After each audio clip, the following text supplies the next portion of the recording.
Okay, now for the area alfalfa, everybody's probably excited to see. Again, this is October 31st, 2016. This area was planted in the spring of 2015. This area is approximately 2.5 acres and has been managed so far as strictly a deer food plot. The area has not been harvested in the usual manner, but only mowed with a Woods Batwing mower and sprayed. This area was also planted with the Roundup Ready alfalfa, and we likely will begin to harvest it at one point. But I first want to share with you what you can expect with managing an area with typical food plot equipment. This year, the area was sprayed in the spring to kill the winter annual broadleafs that had got started. It got started last fall and continued on into the spring. After the broadleaf was dead, I came in and mowed the area, again with the Woods Batwing. The Batwing mower has blades that kind of like a lawnmower. They're curved so they create lift. So it suctions up some of the stuff that you flatten down, or that would flatten down on some mowers. But it also it's a 15-foot wide mower, so it also spreads all that cut material out evenly across that 15-foot cut width. With it spreading everything out, that small amount of vegetation that's laying there is able to quickly dry, and that allows the alfalfa to grow quickly up through it so it doesn't smother it out. This area has been mowed 3 times this year and sprayed 2 times. You might be able to tell that the alpha plants are shorter in this area than they are the other 2 fields. I don't know whether you can specifically see that on there. They are. Could be one of 2 things doing that. First is the cutting height. The Batwing mower won't allow us to cut as short as what the mowers do that we use to typically come in and cut and bale. The Batwing, we were cutting this about 6 inches tall, somewhere between 4 and 6 inches. With the typical mowers that we would bring in for baling, we could buzz this off at about 1 inch pretty easy. As you look around this field also, you still see a lot of tops ate off. So hypothetically, this could be that the deer are just keeping this mowed off this far. Here's another observation that I will share with you over this, as comparing this to the other 2. This plot, the leaves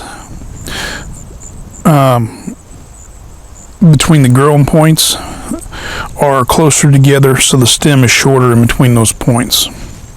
That tells me that it's a big part of it's going to be that the deer are eating on this, but the other part of it's going to be that it's not getting mowed quite as low. So I think that they're both affecting the way this plot's growing. As you can still see, hopefully, I mean, we've got a good area here. This alfalfa is actually hanging on a little better than the first area that I showed you. As far as you're not seeing that early dying out portion that we were seeing in the other ones with some dead leaves here and there. There's a couple of strips that I've noticed that there's some. Like I said, it's just starting, but this one is holding the green just a touch longer, but it is shorter, therefore it's not going to have as much tonnage available, more than likely. It's still got plenty of tonnage, but it's probably not going to have as much tonnage as the other plots that we're managing for harvesting. Let's see, I could come in and put some exclusion cages in here, and that would tell me pretty quick whether, well, if I'd done it earlier, not towards the end of the year. But that would tell me if it was what the deer were, whether it was from what the deer are eating it, keeping it short, or if it's something else. Honestly, haven't done that because, one, there's still plenty of food out here. There's been plenty of food through the year. So I don't think that it's from too much. I think I'm still ahead of the curve on that as far as having enough food. Nutrients. In the very first video that I did on this, kind of explaining what alfalfa is and some of its characteristics, I went over what the nutrient needs are for the 3 ton per acre. What I am doing with this plot is I'm going to amend this exactly like I'm amending my production areas.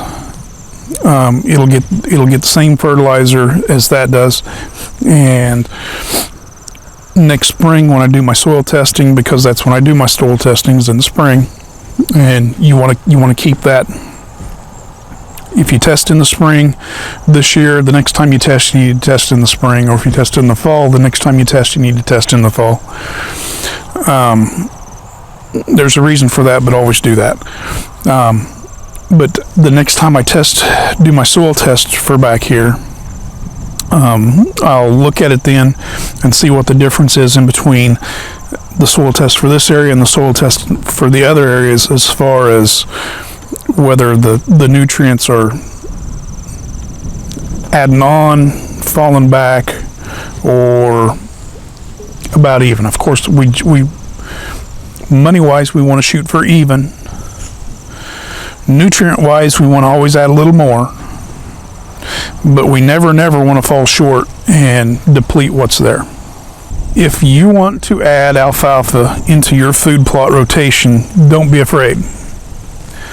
It can be managed with the typical food plot equipment while still providing a good preferred food for whitetails.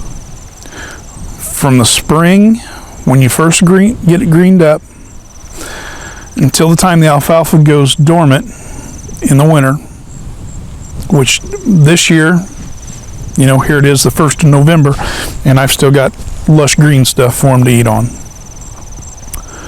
But that's going to depend on your location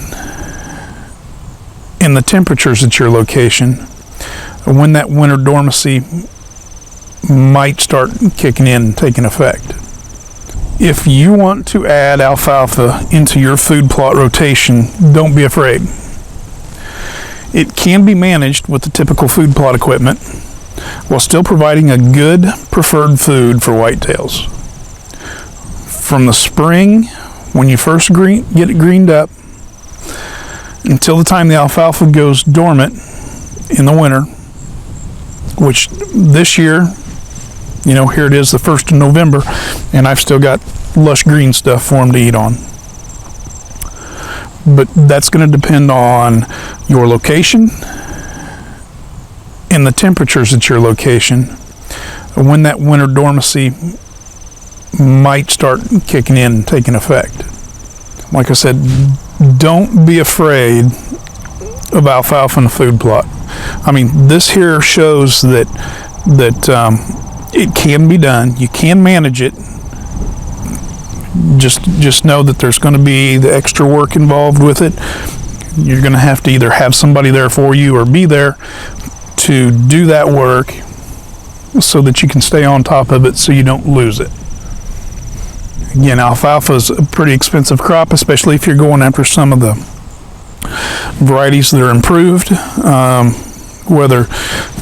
Whether you need a improved variety because of the certain insects or certain diseases or whatever that's in your area, or maybe it's due to temperatures and when it's going to go dormant. Like I said, don't be afraid of alfalfa in the food plot. I mean, this here shows that it can be done. You can manage it. Just know that there's going to be the extra work involved with it. You're going to have to either have somebody there for you or be there to do that work so that you can stay on top of it so you don't lose it. Again, alfalfa is a pretty expensive crop, especially if you're going after some of the varieties that are improved.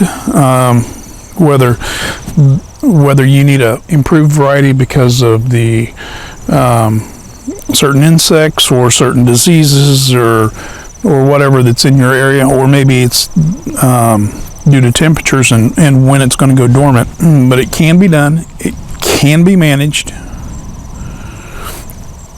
And it does create an excellent food plot that deer will absolutely use. Thank you. Have a good day.